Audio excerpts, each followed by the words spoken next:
Yes. Alright guys, welcome back to a new video, and today we're going to be installing an air intake on the TL.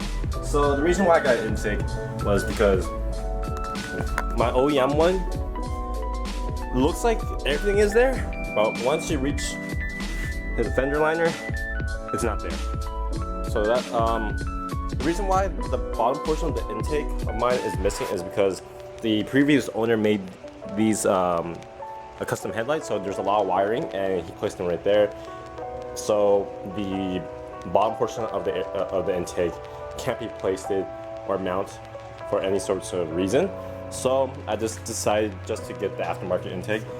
So majority of the intakes I try to order won't be shipped to California due to smog and emission reasons. So I had to order this through some sort of other way, and yeah, so let's try to get this ready to and everything, I guess.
Alright guys, so it's finally finished being put in and everything like that. So I need to wrap these wires again, but everything's all been connected properly, and then how it's hanging down there.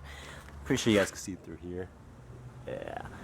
Anyway, so after taking it for a test drive, I noticed there isn't much difference to the sound wise, but power wise it does pull, it does give it more of a throttle response.